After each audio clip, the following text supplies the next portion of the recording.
저는 어떤 모임 중에서 이 조찬 모임을 별로 안 좋아합니다. 제가 농담 삼아서 조찬 모임은 좋지 않은 모임이다 이렇게 이야기를 해요. 제가 워낙 야행성이다 보니까 주로 밤중에 활동하고 새벽기도 마치면 조금 자야 되는데 그 시간에 뭘 모여서 하면 막 머리도 안 돌아가고 막 이제 힘이 듭니다. 그런데 제가 그럼에도 불구하고 참석하는 조찬 모임이 하나 있습니다.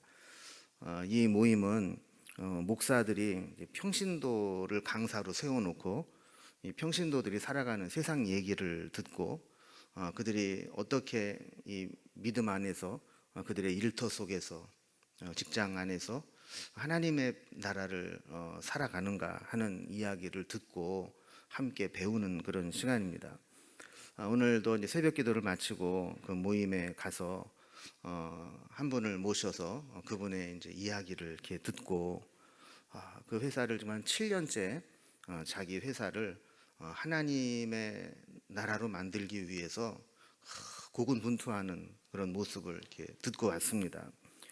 원래 이제 이 모임에 한 7명 정도가 이렇게 참여를 하고 아침 식사를 같이 하면서 그분의 이제 이야기도 듣고 우리가 뭐 궁금한 거 질문도 하고 그리고 또 서로 의견도 나누고 뭐 때로는 뭐 책도 보고 뭐 이렇게 하는 모임인데 오늘 이제 강의하러 오신 강사님이 그 식사를 이제 주문을 받는데 식사를 안 하시겠다는 거예요. 그래서 괜찮다고 식사하시라고 막 몇 번을 권했는데도 식사를 안 하신대요. 그래서 왜 안 하시냐 그랬더니 사실은 회사에서 10월 3일 날 우리 직원들과 또 가족들을 다 초청해서 한마음 축제를 지금 기획하고 있다라는 겁니다. 그래서 좋은 강사들을 회사에서 다 섭외를 하고 또 수련원장을 또 빌리고 이렇게 해서 믿는 자나 믿지 않는 자나 다 불러서 함께 하루 동안 이렇게 주의 은혜 가운데 축제를 하는 신앙 수련회를 하는데 그 일을 이제 준비하면서 아침마다 지금 그때까지 금식을 하고 있다는 거예요. 제가 그 이야기를 들으면서 갑자기 무슨 생각이 들었냐면 우리도 지금 홈커밍 데이를 지금 앞두고 있는데 나는 다 찾아 먹으면서 이렇게 준비를 해서 되겠나. 제가 도전을 받고 아침은 거기서 어쩔 수 없이 먹었지만 점심과 저녁은 저 금식을 해야 되나 어떻게 해야 되나 고민을 하다가 먹고 힘내서 기도를 해야 되겠다. 그래서 이제 식사는 다 했어요. 근데 이제 제 마음속에 밥은 먹었지만 우리가 기도를 좀 더 해야 되겠다. 우리 홈커밍 데이를 준비하면서 어떤 행사로 끝나면 안 되겠고 우리 한 영혼을 살리는 마음 그리고 이번에 우리가 살리지 못하더라도 우리의 자녀들 가운데 복음에서 떠나 있는 자녀들 또 우리의 교우들 가운데 복음에서 떠나가 있는 교우들 이들을 우리가 마음에 품고 기도하고 그 영혼에게 그리스도를 심기 위한 그 마음을 우리가 갖기 시작한다면 이번 홈커밍 데이는 정말 하나님이 기뻐하시는 모임이 되지 않겠나 이런 생각을 해보게 되었습니다. 여러분 우리 인생 가운데 가장 중요한 것이 예수 그리스도를 만나는 거 아닙니까? 한 영혼에게 예수 그리스도를 만나게 해서 그 인생을 변화시키는 것이 우리가 해야 될 일 중에 가장 우선적이고 가장 중요한 일입니다. 여러분 다 그런 간증이 있으시잖아요. 내가 예수님 만나기 이전과 만난 이후에 어떤 변화가 있는가. 그래서 오늘 이런 주제로 우리가 말씀을 나누고 그 영혼을 생각하는 마음 그 마음으로 말씀을 나누면서 이어서 그 마음으로 기도하는 자리로 나아갔으면 좋겠다 하는 마음으로 함께 말씀을 나눕니다. 자, 오늘 본문에 보면 첫 번째로 우리는 복음을 전하지 않으면 화가 있을 것이다. 이제 이렇게 지금 바울이 계속해서 이야기를 하고 있는 것을 보게 됩니다. 여러분 우리는 신앙생활을 할 때 이기적으로 신앙생활하면 안 됩니다.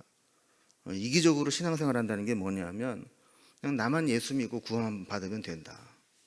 나만 기도하고 응답받고 축복받으면 된다. 이게 이기적인 신앙입니다. 여러분 우리가 하지 말아야 할 것을 안 하는 것도 중요하지만 해야 될 것을 해야 되는 것도 중요한 거예요. 우리가 술을 안 먹고 나쁜 짓을 안 하고 이런 것도 우리에게 중요하지만, 하나님께서 우리에게 맡겨주신 사명을 감당하며 살아가는 것, 해야 될 사명대로 살아가는 것, 이것도 중요하다라는 겁니다. 우리가 해야 될 사명 중에 제일 중요한 게 뭐예요? 복음을 전하는 거예요. 복음을 전한다는 것은 다른 말로 말하면 아직 예수님을 만나지 못한 사람에게 예수님을 만나게 하는 거예요. 그래서 백범 김구 선생님은 그런 얘기를 했어요. 경찰서 10개를 세우는 것보다 교회 하나를 세우는 게 낫다. 우리 경찰 오래 하신 분도 계시지만, 여러분, 경찰이 하는 일이 뭐예요?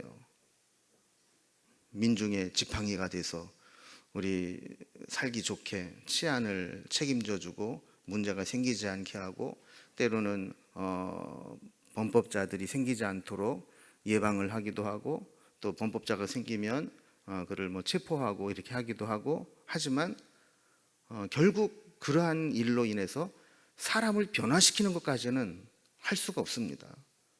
그러나 예수님을 만나면 사람이 변화됩니다. 여러분, 우리가 구소련 있잖아요. 이 구소련이 1917년 공산당 혁명이 일어나기 전까지만 해도 이 동방정교회라고 하는 이 기독교가 거의 국교처럼 돼 있었던 나라입니다. 그런데 공산 정권이 들어서면서 1937년에 헌법을 개정하고 종교 활동과 선교를 법으로 금지를 했습니다. 그러다 보니까 이 교회가 다 문을 닫게 되고, 이 러시아의 문명도 막을 내리게 되고, 경제는 몰락하고 정치는 후퇴하고 암흑 시대가 되었던 거죠. 그러니까 이 복음이 없어져 버리니까, 예수님을 차단시켜 버리니까 나라 자체가 그렇게 위기를 맞고, 옛날에 부강했던 것들이 다 이렇게 무너지고 만 것을 보게 됩니다. 여러분, 우리의 인생도 마찬가지입니다. 우리의 인생도 예수님을 만나고 우리가 주 안에 살아간다는 게 얼마나 귀한 축복인지 모릅니다. 그런데 그것을 모르는 사람들이 지금 세상에서 얼마나 힘들게 살아가는지 몰라요. 설령 그들이 돈은 잘 벌지 모르고, 설령 그들이 세상적으로 출세는 할지 모르지만, 여러분 가만히 보세요. 그런 사람들이 보면 가정이 깨어지고, 마음에 평안이 없고, 사람을 다 잃어버리고, 이런 일들이 얼마나 많습니까? 그래서 사도 바울은 오늘 말씀 16절에도 보면, 내가 복음을 전할지라도 자랑할 것이 없음은 내가 부득불할 임이라. 만일 복음을 전하지 아니하면 내게 화가 있으리로다 그랬어요. 여러분, 사도 바울은 예수님을 만났잖아요. 구원을 받고 복음을 받아들였습니다. 그런데 그것으로 만족하지 않았어요. 복음을 전하지 않으면 내게 뭐가 있을 것이라고요? 화가 있을 것이다. 벌을 받을 것이다. 이런 거죠. 그래서 그들에 대한 책임을 우리가 져야 되고, 이것은 내가 자랑할 것도 아니고 부득불할 일입니다. 여러분, 복음을 깨달은 사람들은 이것을 알게 됩니다. 왜 그래요? 여러분, 우리가 예수님을 알지 못하면 우리 안에 있는 이 죄성이 틈만 나면 터져나오게 돼 있어요. 어디에선가 우리의 죄성이 터져나오게 돼 있어요. 이것을 처리하지 못하게 되면 결국에는 인생 자체가 흔들리게 되는 겁니다. 그러나 우리가 복음 안에 있게 되면 이 죄성을 다스릴 수 있게 되고, 우리가 완전하지는 못하지만 이 죄와 싸워서 이기는 힘을 얻게 되고, 또 하나님이 주신 은혜 가운데 살아가게 된다는 겁니다. 여러분, 예수 믿기 참 잘하셨죠? 여러분, 예수님을 못 만났더라면 어떻게 됐겠어요? 저는요, 가끔 그런 생각을 해요. 내가 예수님을 안 만났더라면, 못 만났더라면 지금쯤 내가 어디에서 뭐 하고 있을까? 제가 종종 말씀드리지만 제가 대학가요제도 나갔던 사람이에요. 본선에는 못 올라갔지만 노래하는 거 좋아하고, 제가 1학년 때 이제 조금 방황하면서 술도 조금 먹었는데, 술 먹을 때 제가 노래하면 술 맛이 그렇게 좋다고 그러면서 막 노래, 난 진짜 노래 잘하는 줄 알고 그냥 막 노래하는데 막 다니면서 뭐 동아리도 하고 뭐 심지어는 뭐 축가 불러달라 그러면 결혼식장에도 그냥 가서 막 공짜로 축가도 불러주고 밥 한 끼 얻어먹고 막 이러면서 살았어요. 근데 만약에 내가 그 길로 풀렸더라면 지금쯤 뭐 하고 있을까? 이제 얼마 전에 미사리 갔더니 미사리 카페도 다 없어졌대요. 옛날에 제가 그랬거든요. 그럼 나 아마 지금 좀 미사리에 있을까? 이랬는데 지금 미사리 가니까 미사리도 다 없어져가지고 갈 데가 없어질 것 같아요. 그런데 내가 예수님을 만나고 나니까 이 방황하는 시간들을 다 끝내고 내 인생의 목표를 정하고 비전이 생기고 완전히 변화된 이 삶으로 하나님의 쓰임 받게 되는 걸 보면서 저는 그런 생각하는 거예요. 야, 내가 진짜 주님을 못 만났더라면 내 인생이 지금 어떻게 됐을까? 내가 정말 주님을 만나지 못했더라면 내가 어디에서 지금 어떻게 방황하고 그 세상에 취해서 그렇게 살아갈까? 이런 생각을 하는 거거든요. 그러니까 내가 이런 예수님을 만나고 변화된 것이 분명한 사람은 전하고 싶은 거예요. 이게 전하지 않으면 안 되는 그런 마음이 생기는 거예요.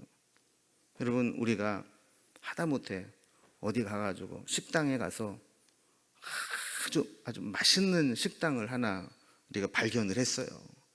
그러면 사람들한테 그 식당 소개합니까? 안 합니까? 예? 하죠. 너 거기 가봤어? 아직도 안 가봤어. 그러면서 그게 뭐 얼마나 맛있는지 막 자랑을 막 하는 거예요. 그런데 우리가 정말 예수님을 만났다면, 예수님을 만나서 정말 좋다면 그 예수님을 왜 전하지 못하겠느냐는 겁니다. 두 번째로 오늘 본문에서 보면 사도 바울은 복음을 전하는 것이 내 사명이라는 거예요. 아까 첫 번째로는 복음을 안 전하면 내가 화가 있을 것이다. 내가 부득불해야 된다. 그랬고 이제 두 번째로는 이제 사명이라는 거예요. 사명. 그러면 17절에서 바울은 내가 스스로 자의로 복음을 전하면 상을 얻을 것이지만 자의로 전하지 못한다 할지라도 나는 사명을 맡았다. 그랬어요. 그럼 이게 무슨 얘기냐면 사도 바울이 처음부터 자의로 하지는 못했을 수도 있다라는 거죠. 또 항상 자의로 복음을 전하지는 못할 수도 있다는 거예요. 여러분, 복음을 전하면 요즘 같은 시대에 이게 쉬워요, 어려워요? 어렵죠. 사람들이 얼마나 강팍해지는지. 이 복음을 전하면은 잡상인 취급을 하고 뭐 찌라시 돌리는 사람 취급을 하고 아주 무시를 하고 받아가지고 몇 걸음 안 가도 그냥 버리고 뭐 이런 걸 보면 막 마음이 아프죠. 그러다 보면 내가 막 기쁨으로 막 할 때도 있지만 때로는 기쁨이 아니라 정말 억지로 해야 될 때도 있다라는 겁니다. 여러분, 특히 가족들에게 전도할 때도 힘들잖아요. 그래서 많은 사람들이 불편해지기 싫으니까 전도를 안 해요. 그리고 우리 어르신들이 보면 너무 선하게 사셨어요. 그 어떨 때면 자식들 눈치를 보고 자식들에게 신앙적인 얘기도 권위 있게 못하는 경우들이 많이 있어요. 이런 걸 보면 너무너무 안타까운 거죠. 사도 바울은 나는 사명을 맡았다. 그래서 그 사명을 가지고 할 수밖에 없다.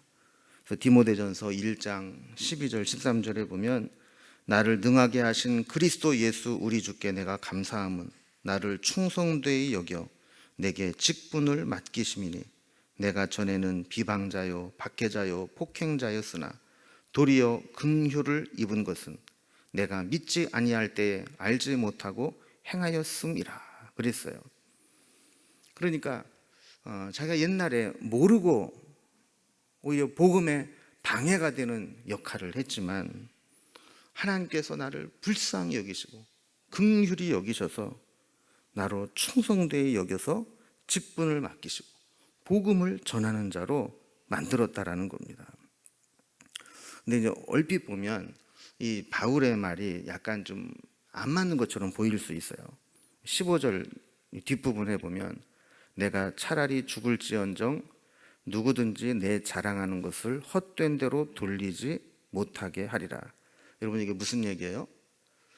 내가 자랑할 게 있어서 자랑을 할 때 어떤 사람이 그 얘기를 듣고 너 그거 아무것도 아니야 이렇게 못하도록 내가 자랑할 게 있다는 얘기입니다. 그러면서 자랑할 게 뭐냐? 그는 과거에 비방자요, 박해자요, 폭행자였지만 하나님의 은혜를 베푸셔서 자기의 과거에 모르고 있을 때 그 부끄러운 모습에도 불구하고 하나님이 나를 변화시켜서 하나님의 영광을 나타내고 복음을 전하는 사명과 직분을 맡기셔서 내가 하나님께 순종했더니 하나님이 나를 통해서 많은 영혼들이 하나님께로 돌아오게 된 것, 그게 내 자랑이라는 겁니다. 그거를 누구도 헛되게 할 수 없다라는 겁니다. 그러나 이것이 내가 잘나서 그런 것은 아니다. 이거 또 그렇게 고백을 해요. 그러니까 바울이 자랑할 게 없다. 지금 자랑 논쟁을 이제 계속하고 있는데 바울이 말하고자 하는 거는 나 자랑할 거 있어 사실은. 하지만 그게 하나님 주는 은혜를 생각하면 자랑이라고 할 수가 없어. 하나님이 하신 거야. 지금 그 이 얘기를 하고 있는 겁니다. 여러분, 우리도 하나님 앞에 받은 은혜가 있잖아요.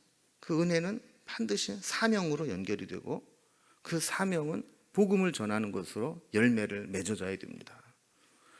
세 번째로 오늘 본문이 우리에게 주시는 말씀은 복음을 전하는 사명을 가진 자는 어떤 자세를 가지고 살아야 되느냐.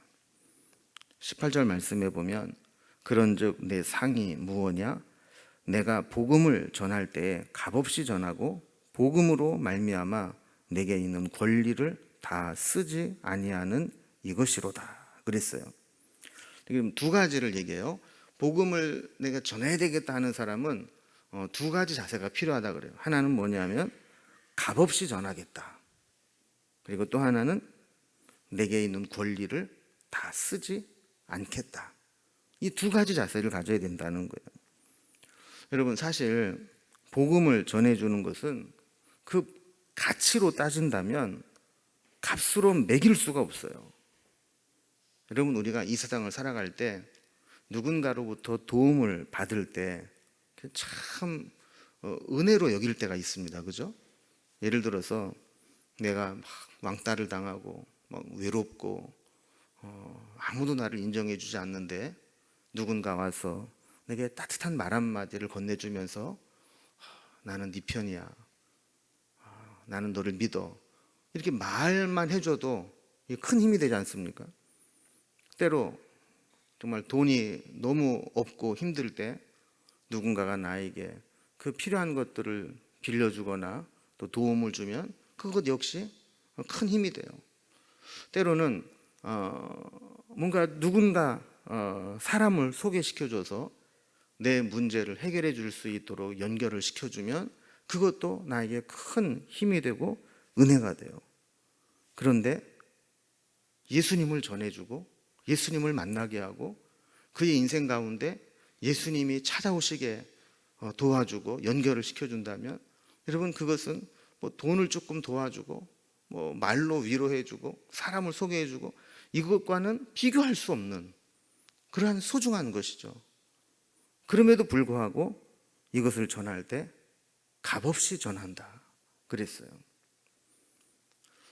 여러분, 우리가 말씀을 전하고 성경 말씀을 가르치고 이럴 때 보면 여러분, 그게 얼마나 귀한 겁니까?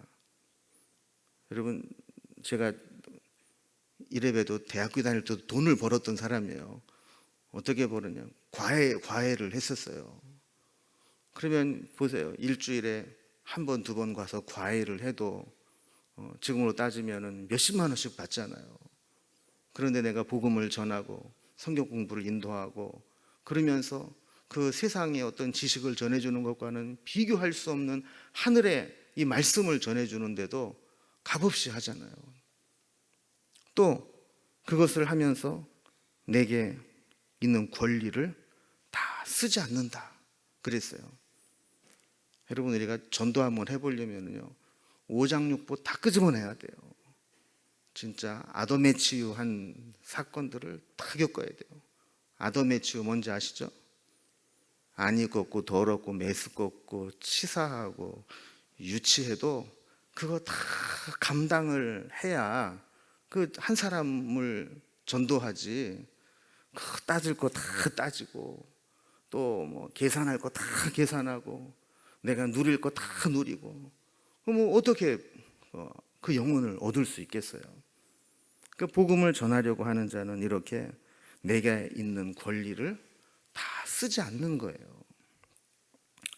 아까도 그 얘기했던 그분이 그런 얘기를 하더라고요. 야, 이게 참 이 복음으로 직장을, 회사를 운영해 나간다는 게 참 어렵다는 거예요.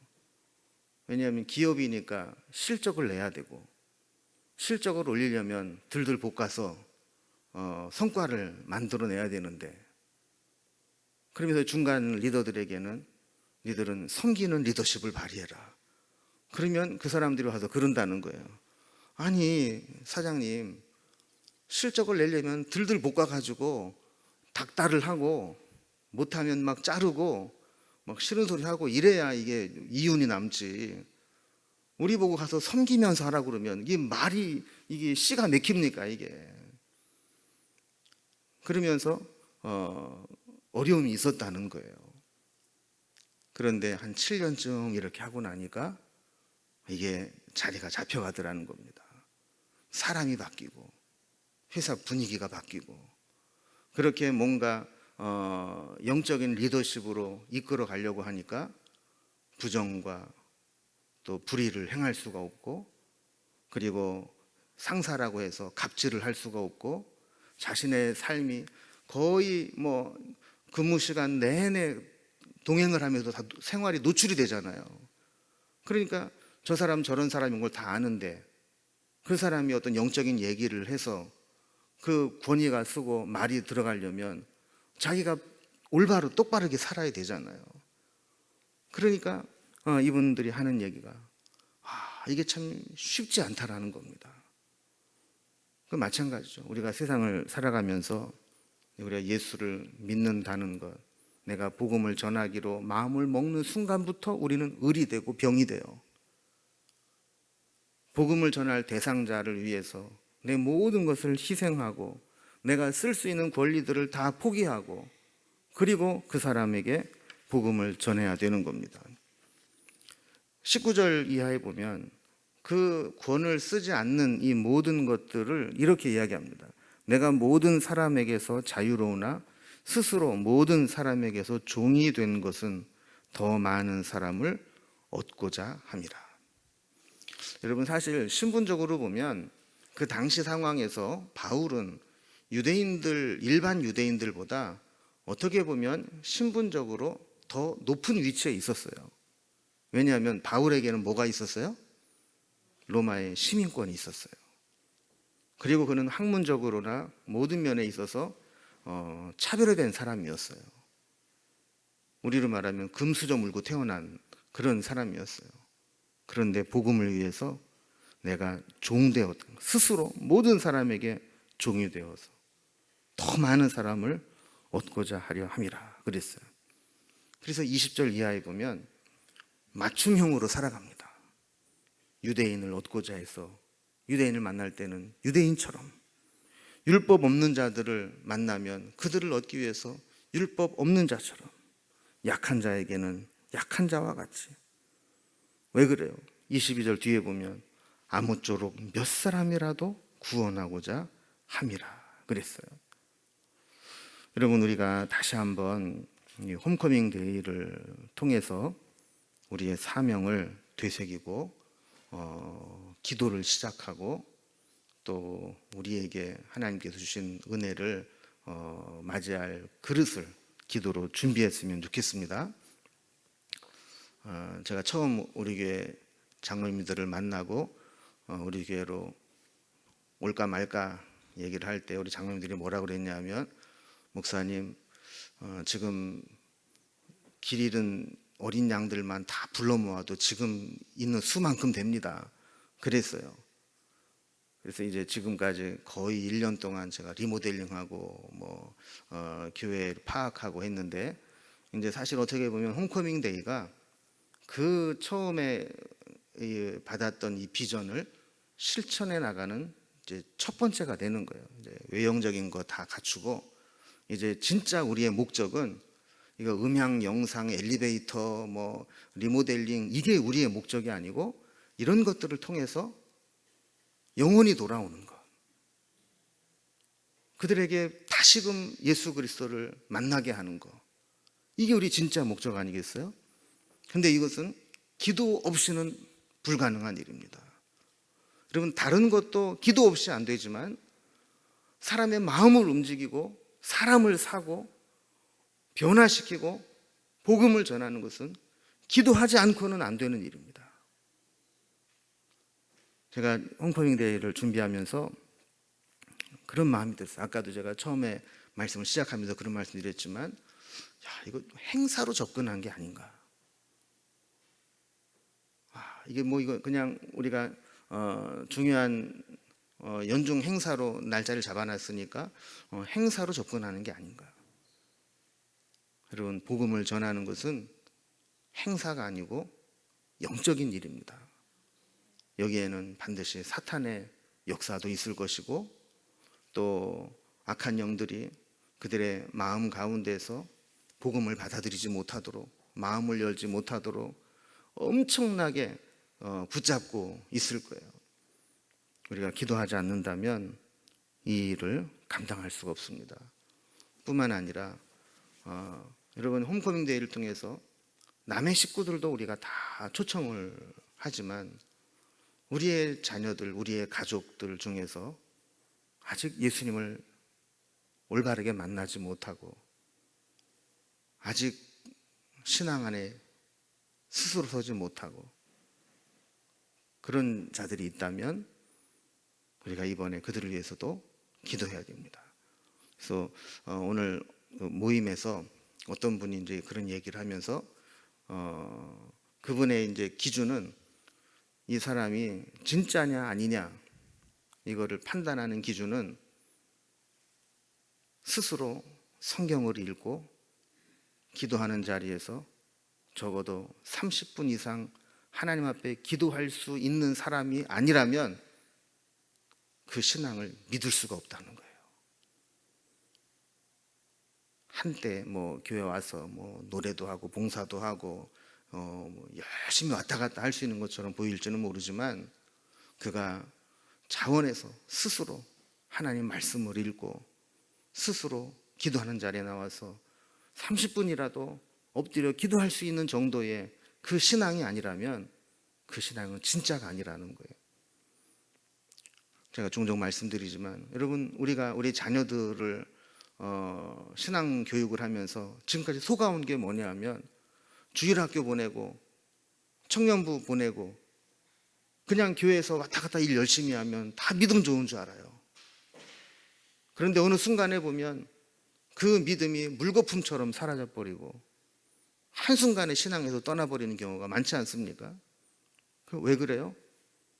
그들이 예수님을 만나게 하지 못했기 때문에. 그래서 우리가 오늘 두 가지를 기도했으면 좋겠어요. 하나는 홈커밍 데이를 통해서 우리 교회를 거쳐간 많은 사람들이 주님께 모여서 함께 은혜를 나누되, 특별히 그들 가운데 신앙에서 떠난 자들을 하나님 불러 모아달라고 기도했으면 좋겠고, 두 번째는 우리의 자녀들, 우리의 가족들 가운데 어릴 때 그냥 교회 열심히 다니니까 신앙 좋은 줄 알았는데 어느 순간 보니까 주님으로부터 멀어져 있고 믿음을 지키지 못하고 있고 세상에서 방황하는 모습을 볼 때, 하나님, 우리의 자녀들, 우리의 식구들 다시 주님을 만나게 하시고 다시 말씀으로 양육받게 하시고 다시 하나님 앞에 온전히 설 수 있도록 은혜를 베풀어 달라고, 우리 홈커밍 데이와 우리의 가족 구원과 특별히 자녀들의 신앙을 위해서 여러분 합심해서 주님의 이름을 3번 부르고 기도의 자리로 나갑니다. 다 같이 기도합니다.